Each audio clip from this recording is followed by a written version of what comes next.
और सबसे उत्तम नायिका वो जो स्त्री होने पर भी जिसके अंदर सूक्ष्म पू भाव हो। बोले कैसे और क्यों? तब कहा यदि नायक के अंदर गूढ़ स्त्री भाव नहीं है तो प्रेम की जो परम अवस्था है, प्रेम का जो परम आनंद है, उसका अनुभव वो स्त्री भाव के बिना न कर पावे।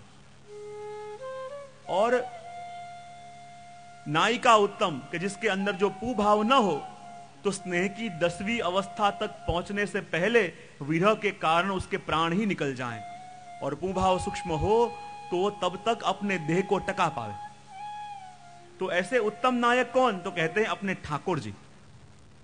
और ऐसे उत्तम नायिका कौन? तो कहते हैं राधा जी। ठाकुर जी कैसे हैं कि जिनके अंदर गूढ़ स्त्री भाव यानी राधा जी का भावात्मक स्वरूप विराजता है, और राधा जी का भावात्मक स्वरूप प्रभु के अंदर विराजता है, और राधा जी के हृदय में ठाकुर जी का भावात्मक स्वरूप विराजता है।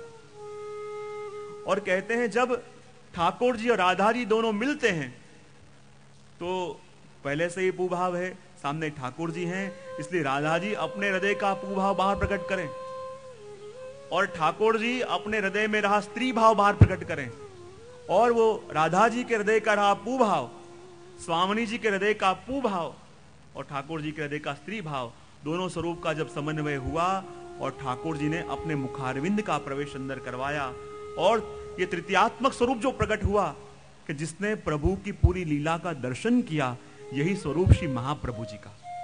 और वही बात यहां पे करी, श्री वृंदावन चंद्र मुख रुचि अग्नि ते अवतार। आपका एक स्वरूप अग्नि का भी, क्यों?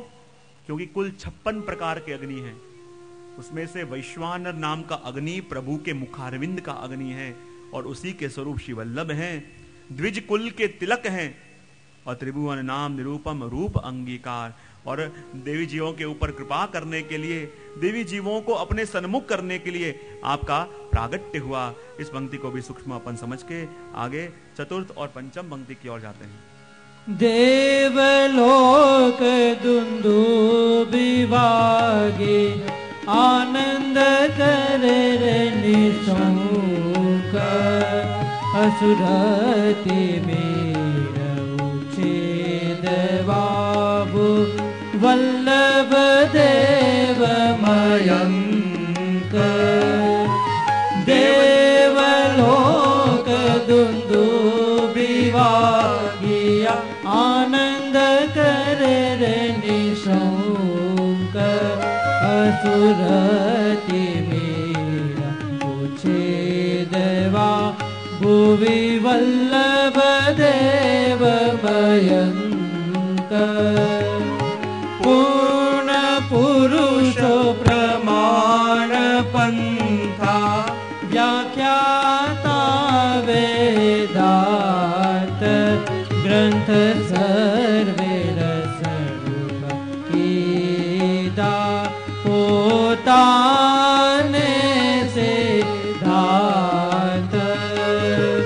पूर्ण पुरुष प्रमाण पंथा व्याख्याता वेदांत ग्रंथ सर्वे रस रूप कीदा पोताने से दांत।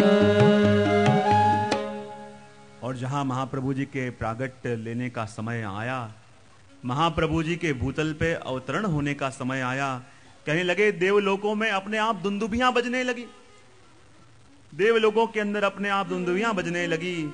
वागिया करे रे निशंक असुर तिमिर उच्छेद वा भुवि वल्लभ देव मयंक।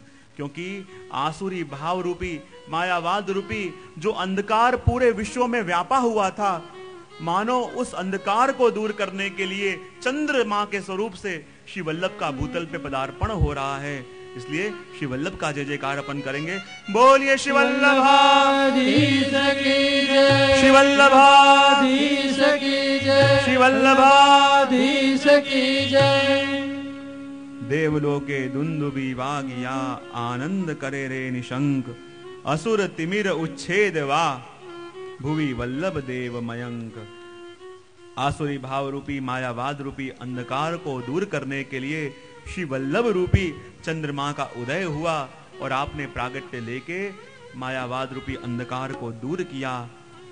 कहते हैं ये चंद्रमा कैसा है? आपका एक स्वरूप सूर्य समान भी है, क्योंकि भक्ति मार्गाब्ज मार्तंड है, और आपका एक स्वरूप चंद्रमा समान भी है, जो शीतलता भी दे और अंधकार को दूर भी करे। ऐसे श्री वल्लभ हैं। तो आइए अपन एक पद के द्वारा श्री वल्लभ का प्रागट्य हो रहा है, तो वल्लभ के प्रागट्य की बधाई एक गावें, ऐसी बंसी बाजी, और बाद में अपन आगे बढ़ेंगे। ऐसी बंसी बाजे, ऐसी बंसी, ऐसी बंसी बाजी बन घन में व्याप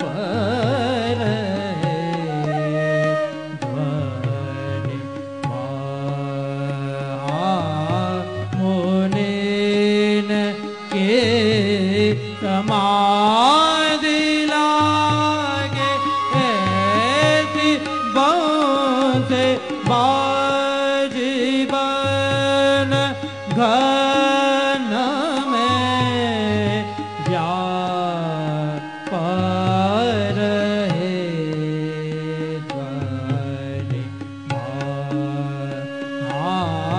मुनीन के समाधि लागे, ऐसी ऐसी बंसी बाजी बन घन में।